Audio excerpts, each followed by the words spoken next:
চালাবি। হাসিনার আমলে রাজনৈতিক দলগুলোরে কিছু কই নাই সঙ্গত কারণে, কিন্তু এরা যে কতখানি ফাউল তো বাংলাদেশের জনগণ জানে। 1972 কোনো রাজনৈতিক দল আন্দোলন করেছিল, করে নাই। 1971 25শে মার্চের পর রাজনৈতিক দল কিছু করেছে, করে নাই, পলাচ্ছে। এমনকি মুক্তিযুদ্ধ করেছে, করে নাই। কলকাতায় থিয়েটার রোডে মাল খেয়ে টাল হইয়া পড়ে থাকতো, আর সোনাগাছিতে যে ছাত্রলীগ যুবলীগ দিয়া মুজিব বাহিনী বানিয়েছিল, সেটা যুদ্ধই করে নাই। যুদ্ধ করছে East Bengal Regiment, EPR, police, sector কমান্ডারেরা। 1990 করেছে তারা আন্দোলন। আমরা ছাত্ররা ধৈর্য বেন্দায় নিছি, তাদের 3 জোটের রূপরেখা আটকায় রেখে সাইন করেছিলাম, জানেন? এটা আটকায় রেখেছিলাম ঘরের মধ্যে তালা চাবি দিয়া। আপনি ছাত্রদের আন্দোলনে দেখেছেন, আন্দোলনের ওনারশিপ নিতে চায় নাই, অস্বীকার করেছে। বাইতুল মোকাররমে একটা গায়েবানা জানাজা পড়তে গেছিল, পুলিশের দাবরানি খেয়ে ভাগছে। আর এখন হারকিউলিয়াস হয়ে গেছে রাজনৈতিক দলগুলা, নির্বাচন করে মাথা খারাপ করে ফেলছে। জনগণ চাইছে নির্বাচন, চাই নাই তো। জনগণ চাইতেছে দেশ থেকে প্রফেসর ইউনূসের সরকার একটা জায়গায় নিয়ে আসুক। আপনারা তো ঠিক আগের মতো চালাইবেন, কিছু বদলাবেন না। পাবলিক জানে, বুঝে এটা। আপনারা তো মাথা কাটা 31 দফাটাও লিখতে পারেন না ভালো করিয়া, ধরি নাই এখনো। এটা জেস্টার অফ গুডউইল, ধরলে কলে আপনাদের কাপড় চোপড় খুলে দেবো একবারে। ভুলভাল লিখে রাখছেন, অস্পষ্ট কথাবার্তায় ভরা। আপনাদের হাতে কি ম্যাজিক আছে যে নির্বাচন সংকট কাটবে? India magic? আমরা এইসব বুঝি, পাবলিক বুঝে। প্রফেসর ইউনূস পূর্ণ সংস্কার করে যেদিন নির্বাচন দিবে সেদিন নির্বাচন হবে, এটা দেশবাসী ওনার উপরে ছাইড়া দিতে চায়। এই সিদ্ধান্ত ওনাদের নিতে দেন, চাপাচাপি করবেন না। এইটা আপনাদের জন্য ভালো, কারণ আপনারা যদি চাপাচাপি করেন তাহলে উনি নির্বাচন দিয়ে চলে যাবেন, আর কইবেন রাজনৈতিক দলগুলোর কারণে সংস্কার করতে পারলাম না। কয়ে দেবেন, লিখে যাবে, উনি বইটাই লিখে যাবে। উনার ব্যর্থতার দায় পুরো আপনাদের উপরে চাপাই দিবে। আমরা তো বসে থাকবো না, তাই না? আপনারা ভাবতেছেন নির্বাচনী হাওয়া আসলে সব ঠিক হয়ে যাবে, আপনাদের পক্ষে যাবে, তাই না? নির্বাচনী হাওয়া আসেন না। এই নির্বাচন কেমনে হবে, কেমনে, কে কোথায় দিয়ে ন্যারেটিভ তৈরি করবে, কে কোন দিক দিয়ে চাপা বাইট দিবে, আপনাদের বিন্দুমাত্র ধারণা নাই। আপনি দেখবেন আপনাদের পুরানো হিসাব মিনিকা সব জয় বাংলা হয়ে গেছে, বুঝছাও? আর প্রফেসর ইউনূসের অভিভাবকত্ব আমাদের দরকার আছে। উনার মতো একজন ইন্টারন্যাশনালি রেসপেক্টেড কম্পিটেন্ট লোককে ইন্ডিয়ার দালালে আর্মি জেনারেলরা ঘোল খাওয়াইতেছে দিন রাত। আর আপনারা তো এখন ইন্ডিয়া আর্মির কোলে বসে আছেন। দেশ আবার সেই ইন্ডিয়ান রাজত্ব চলবে, হুদাই বাচ্চাগুলো রক্ত দিল, জীবন দিল, সেই ঘুরে ইন্ডিয়ার রাজত্ব দেখা লাগবে আমাদের, আর আওয়ামী রাজনীতি দেখা লাগবে। এই যে দেখেছেন না নবনীতা চৌধুরীর বয়ান, সাবায় সাবায় মিশা কথাগুলো কইতেছে, দেখেছেন? পুলিশ হত্যার বিচার চাইতেছে। ওই কইছিল 900 ভোট নাকি হয় নাই, সেই বয়ান দিয়েছিল ডয়েচে ভেলেতে। আমি এটা ভিডিও করছিলাম, ভিডিওটা দেখান তো এডিটর সাহেব, আমি কি কইছিলাম সেটাও দেখান তো। দেখেন 2018 সালে নির্বাচনের সময় কেমন সাংবাদিকতা করছে সাংবাদিকরা। খালেদ মহিউদ্দিন এটা প্রশ্ন করছিল আর কি। তো এই প্রশ্নের উত্তরে কি বলতেছে শোনেন আগে। হ্যাঁ, রাতে যে ভোটটা পড়েছিল কোন সাংবাদিকের কাছে তার কোনো প্রমাণ নাই। এবং আমি এখনো অবাক হই খালেদ ভাই, যে এই 17 কোটির দেশে এখন পর্যন্ত কোনো ভিডিও লিক হলো না, কোনো অডিও লিক হলো না, কোনো কিছু লিক হলো না। জাজমেন্ট করা তো সাংবাদিকের কাজ না। তুমি যে সাংবাদিকতা করো, এটা তো তোমার স্টেটমেন্টই আছে। তুমি কইতেছো রাতের ভোটের বিবৃতি আসছে। ভোট শুরুর আগে নিউজ হয় বিবিসিতে, ভোট শুরু হওয়ার আগে ব্যালট বাক্স ভরা। এইটা ভোট আনুষ্ঠানিকভাবে শুরু হওয়ার আগেই ছাপা হয় পত্রিকায়, ভিডিও আসে, এই যে দেখো। আর তুমি কাও ভিডিও নাই। মানুষ যে এত জাউরা হয় এটা কিন্তু আমি জিন্দেগিতে দেখি নাই। এরা দেখেন ডেইলি 2-3টা এপিসোড করিচ্ছে করলে, এই যে এই নবনীতা, এই হারামজাদি 2-3টা এপিসোড করিচ্ছে, কামকাজ নাই তো এদের দিয়ে চালাইবে। আওয়ামী লীগের পক্ষে কয়জন নামিছে দেখেছেন? একটার পর একটা নামিচ্ছে করে। ওই নিজুম মজুমদার, তারপরে একটা কুইজ বলি, এটা বিএনপি কে দেখেছেন এগুলার কাউন্টার দিতে? দেখেন নাই। এইগুলা হইতেছে আওয়ামী লীগের সাথে বিএনপির নেগোসিয়েশনের পার্ট। কারণ বিএনপি চায় আওয়ামী লীগ আসুক। বিএনপির অ্যান্টি আওয়ামী লীগ কোন ন্যারেটিভ আছে? নাই। কোন বয়ান আছে? গত 10 দিনের বক্তৃতা দেখেন আওয়ামী লীগের বিরুদ্ধে কিছু বলছে কিনা মির্জা ফখরুল? কেন নাই ওদের জিগান? কেন এই নবনীতাদের অনলাইনে দৌড়ানি দেয় নাই ওরা জিগান তো? কেন ইন্ডিয়ার যে ডিসইনফরমেশন ক্যাম্পেইন তার বিরুদ্ধে কিছু করেন নাই? জিগাই তো।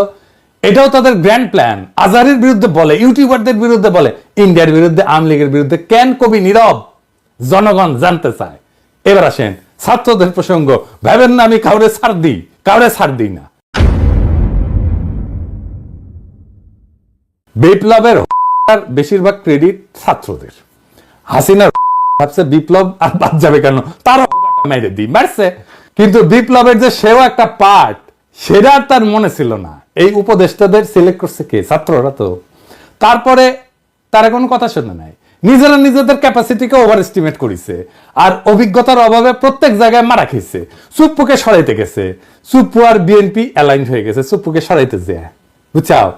প্রোক্লামেশন অফ জুলাই করতে গেছে, বিএনপি ওয়াকারের সাথে প্রফেসর ইউনূস অ্যালাইন হয়ে গেছে, ওরা আলাদা হয়ে গেছে। 15 জানুয়ারির মধ্যে দিবে হুঙ্কার ছাড়িছিল না, দিছে? দেয় নাই, দিবেও না, পারবেও না। তাহলে নাও অর নেভার বইলে আওয়াজ তোলার কি দরকার ছিল? কার সাথে আলাপ করে 31 ডিসেম্বরে ঘোষণা দিছিলেন আপনারা? কার সাথে আলাপ করছেন? করেন নাই। নিজেরা নিজেরা ডিসিশন নিছেন, সেইগুলো ডিজাস্টার হয়েছে। আবার নাকি 5ই আগস্ট নির্মাণ করবেন, এতই সোজা, ছেলের হাতের মোয়া চাইলে পাওয়া যায়। হাসিনার শাসনে অতিষ্ঠ মানুষ সর্বশক্তি নিয়ে ঝাঁপায় পড়েছিল। হাসিনা গেছে, মানুষের সেই শক্তিকে কনসলিডেট করতে হইতো, তাহলে একটা বিরাট অংশের মানুষের মাঠের প্রেজেন্স থাকতো। তারা ফিরে গেছে, তারা আর আপনাদের ডাকে আসবে না, নতুন কারো ডাকে আসবে। জনগণ যেমন বিএনপির ডাকে নামে নাই, আপনাদের ডাকে নামছিল, তেমন এরপরে আপনাদের ডেকে নামবে না, অন্য নতুন কারো ডাকে নামবে। কারণ আপনারা পারেন নাই বিপ্লবকে বিজয়ী করতে। আমারে অনেকে বলে যে আমি নাকি সুযোগ সন্ধানী। আমি কিন্তু এই উপাধিকে অ্যাপ্রিসিয়েট করি, গ্রহণ করি। আমি আসলেই সুযোগ সন্ধানী। বিজনেসে অপরচুনিটি সার্চ করতে হয়, আমি ওই ট্রেনিং পাওয়া লোক। ওই ফাঁক দিয়ে হান্দায় দিতে হয় পণ্য, তা আপনার স্ট্র্যাটেজি নিয়ে। বিপ্লবীরা অপরচুনিস্ট বা সুযোগ সন্ধানী। বিপ্লব একটা অপরচুন মোমেন্ট, ওইটা হাজির হয়েছিল 5ই আগস্ট। ছাত্ররা ভাগ্যবান, তাদের মধ্যে দিয়ে বিপ্লব সফল হয়েছিল, তাদের মধ্যে দিয়ে বিপ্লব হাজির হয়েছিল। কিন্তু এইটা ছাত্রদের নির্মাণ না, এই পরিবর্তন ভিতর থেকে পাইকা ওঠা পরিবর্তন। বিপ্লব কিন্তু ফোড়ার মতো, আবার মনে কিছু কইরেন না, ফোড়ার এক্সাম্পল দিছি জন্য। বিপ্লব ফোড়ার মতো ভিতর থেকে পাইকা ওঠে। উপর থেকে সামান্য কিছু দিয়ে খোঁচা দিলে ফোড়া যেমন ফাইটে যায়, বিপ্লব তেমন। বিপ্লব কর্মসূচি দিয়ে আসে নাই, ইংরেজিতে ফ্যান্টাস্টিক নাম, রিমেম্বারিং হিরোজ, এগুলো দেখে পাবলিক মাঠে নামে নাই, মারা যায় নাই। যারা মারা গেছে তাদের বেশিরভাগ অক্ষর জ্ঞান নাই, ইংরেজি জানা তো দূরের কথা। রিমেম্বারিং হিরোজের বদলে কর্মসূচির নাম দেওয়া যদি হইতো হাসিনার কাটাল মারি, তাও সফল হইতো। ওই বাক্যে বিপ্লব হয় নাই, বিপ্লব হয়েছে বছরের পর বছর হাসিনার শাসনের বিরুদ্ধে ঘৃণা উৎপাদনে, হাসিনার ন্যারেটিভ ভাঙায়। অনেকে কাজ করছে, আমি তো করছি, আমি এটা বলতে চাই না। এরই কলে স্টেক হোল্ডার। এই স্টেক হোল্ডারদের দূরে সরায় রাখাই হয়েছে সবচেয়ে বড় ডিজাস্টার ছাত্রদের জন্য।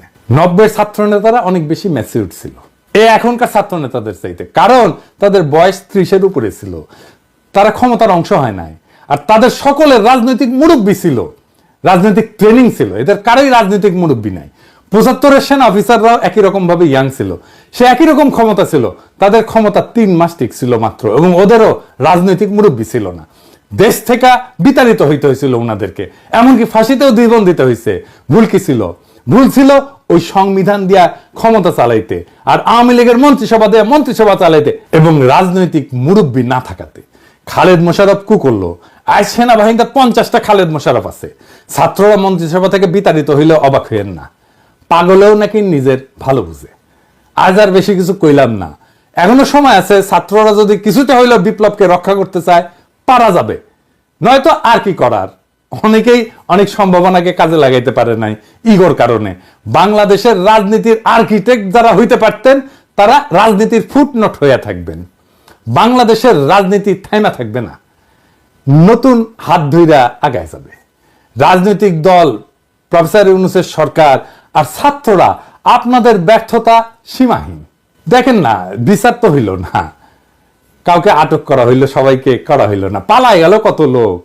সংস্কার হইল না, পরিবর্তন হইল না। সেই একই পুলিশ, একই আমলা, একই প্রশাসন, একই আর্মি, নাগরিকের সেই একই নাভিশ্বাস। খালি রাজনৈতিক একটা দল পাল্টাইলো, চান্দাবাজের দল পাল্টাইলো।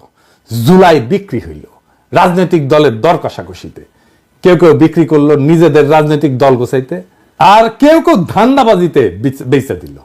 তবে এটাই বাংলাদেশের নিয়তি না। বাংলাদেশ তার পথ খুঁজে নেবে, সেই পথ খোঁজার পথে আমরা সব সময় থাকবো। আপনারাও থাকেন, ডাক আসবে সময় মতো, তখন আবার ঝাঁপে পড়া লাগবে সেই জুলাই আগস্টের মতো।